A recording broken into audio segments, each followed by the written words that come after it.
Time to pull up a chair. We've got another great story for today in the rLounge. Hold on to your car keys for dear life. Today in the rLounge, dealing with Karens and car thefts. Just another day in the wild ride called life.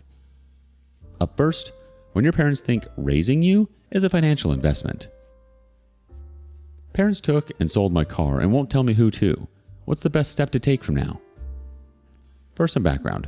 I no longer get along with either of my parents. I won't go more into it than it's not reconcilable because of serious abuse. I bought a car when I was 16 and still living with them, and they believe that makes it theirs. Title and everything was originally in my mother's name, but was transferred into my name for 3 years now. It is mine and only my car. When the family split, my parents tried to call in what they called debts of a minor, which they tried to convince me was a legal term, saying if I took my support away from them, then they had the right to recall all money involved in raising me. I went away for 2 weeks in September and left my car with my brother, who I still get on well with. He is still in contact with my parents. They visited him a couple of times while I was away, and on the last visit, they stole the keys to the car from him and drove off with it. My brother told me immediately, and I said I'd deal with it when I got back. It happened a few days before I was to get back. I went to my parents to get my car, and they said they sold it, and the $8,000 they sold it for was to go towards debts of a minor, and they informed me I now have only about $180,000 to go before I've paid them off. I called the police immediately to report it stolen, and they seemed to prefer to listen to my parents, who said the title was in their name. I had the title in my name, however. Advice from the police was to work it out between ourselves. Useless. So where I'm stuck now is I have no car, I have no keys to it, it's out there somewhere, and my parents refuse to tell me where it is. It's my car and I can prove it. Who do I prove it to in order to have it retrieved? Are the police right and that I have to beg the people who took my car, my parents, to give it back? Is this a job for a lawyer or court or escalating it with the police? I've never had to deal with legal system before. Update. I went to the station in person and got a lot further with different officers who asked what happened before with the other officer and rolled their eyes when I said his name. I have my brother fully on side and we both made statements. I've contacted my insurance. Now let's check in with the community to find some relevant comments. Debts of a minor? You realize you have no obligation if you're older than 18 to financially pay them back, right? They can kick you out, cut off any monetary support they have for you, but you don't have to pay your parents back for raising you. Also, if they sold the car in your name and the title was in your name, go to the police station with that and a refile that it's been stolen. Bring the proof. Also, if you do not have the title and it's in your name, you can obtain a duplicate via this website. See link. The OP replies, when I first left home, I realized very quickly that debts of a minor isn't a thing. I owe them nothing. Title is definitely my name. I'll try again with the police with documentation at the station. A deleted user said this, don't call the police station again. Go down there with the title and registration showing that the car belongs to you and report it stolen. I'm not entirely sure you have to mention that your parents stole it and sold it. The person who bought it without a title will be SOL and need to recoup their costs from your parents. After this all comes to light, there's a chance your parents will be charged. The OP replies, except for the buyer, that would be the best possible outcome. Thank you for the comment. Is there any possibility of any fallout on me from the buyer? Say, if it was proven I was careless with the keys and that led to the whole problem. Hope it's not a stupid question. I'm not afraid to admit I'm really ignorant of the law and also paranoid about my parents and their actions. Wow. I'm sorry, OP. It sounds like your parents missed the memo that the debts of a minor statute was filed under fairy tales in the legal archives. Maybe they were hoping you'd chip in for all those diapers and baby food, but last time I checked, parenting isn't a business venture. Selling your car out from under you? That's some next level villainy. Parents are meant to be the guardians of our childhood, the protectors of our dreams. It's a betrayal of the highest order when those who are supposed to nurture us decide to sabotage instead.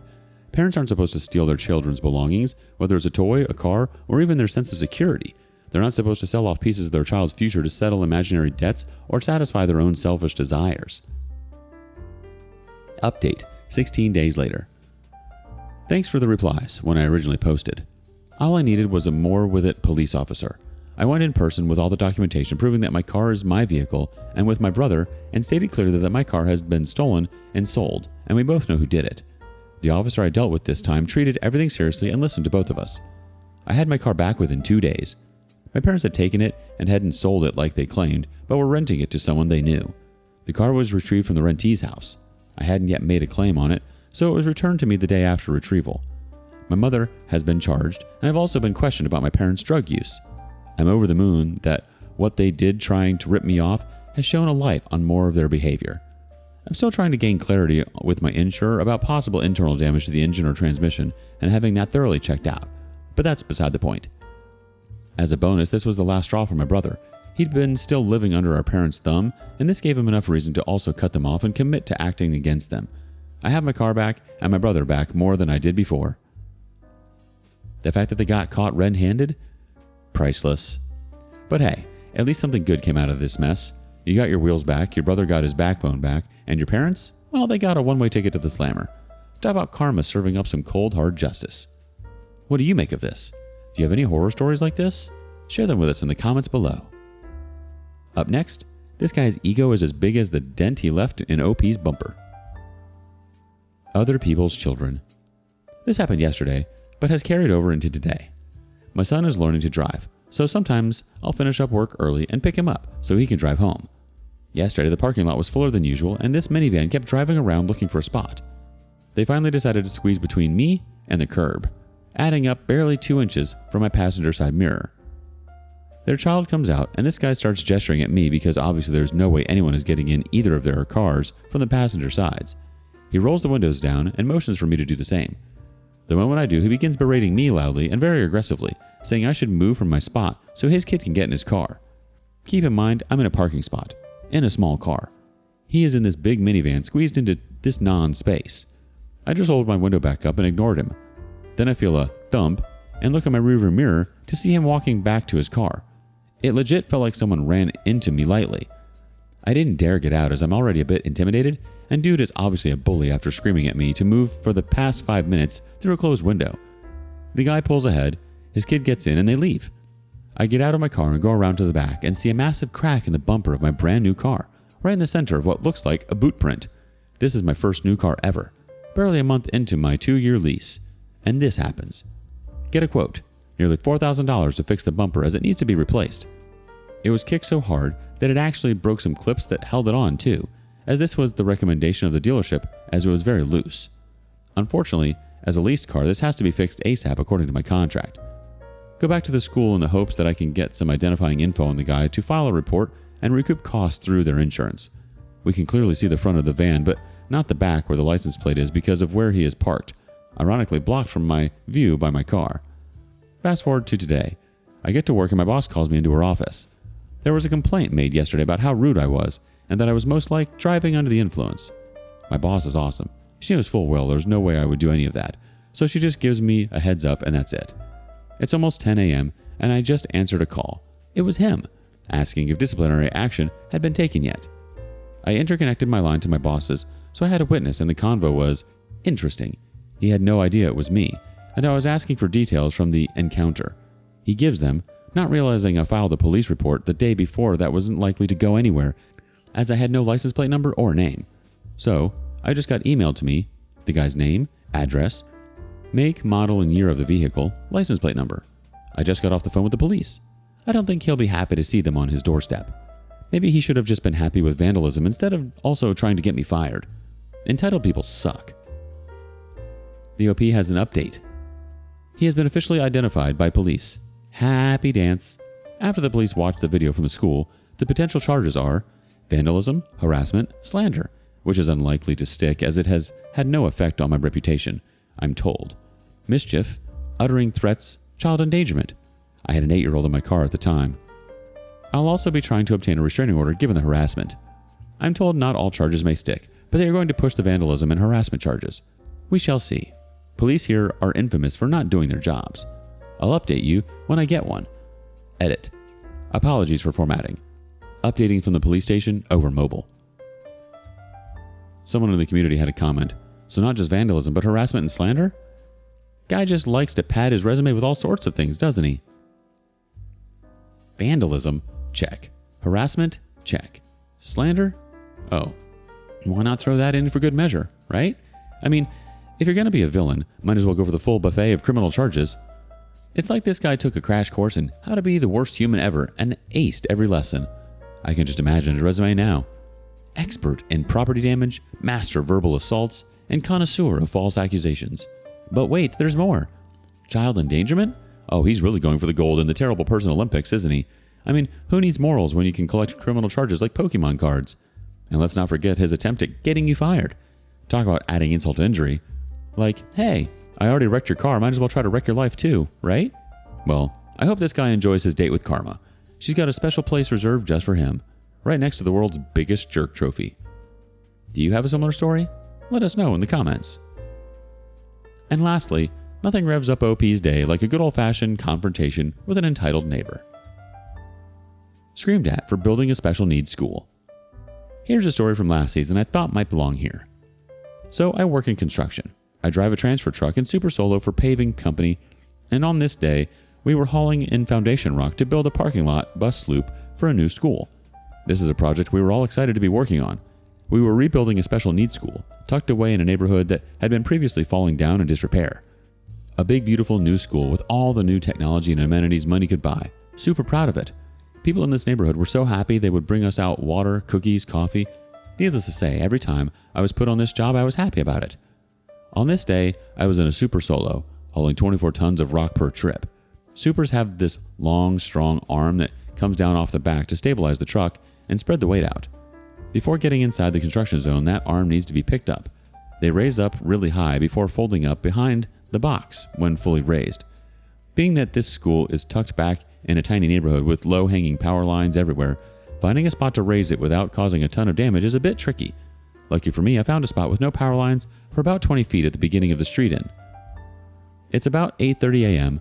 Most neighborhoods have noise rules for construction, no trucks before 8 and so on, that everyone agreed on. I roll into the cherry spot I found and start to raise my strong arm, rev the engine a little.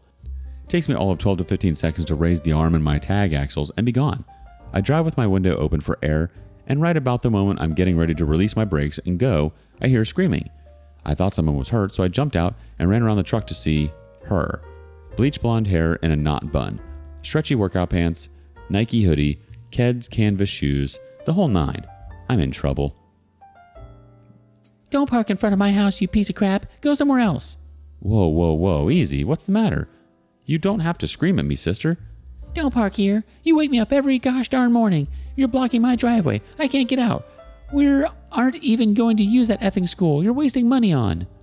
Easy. You don't have to yell. We can talk, sister. Look, I need to be here because I started to point at the power lines to explain it was the only place I could raise my arm, but she wasn't having it.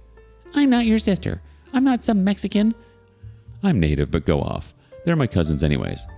I should also add, I call women sister because my belief is we should be a sisterhood and stick together. But whatever. Maybe if you would have finished school, you wouldn't have to do this crap job making crap money and could buy a house like mine. I have no idea how we got here, but I did finish school, just didn't want to be an RN after a few years into it. I had to complete a 3,000-hour apprenticeship to do what I do, so making $50 an hour and own a farm on 10 acres, but go off. All right, sister, we're done. Conversation over. Then I started walking back to my truck and she started recording me on her phone while following me. After the nasty stuff she said, of course. I'm calling the police and your job. You're getting fired, little girl. I'm 5'0" and maybe $1.7 soaking wet.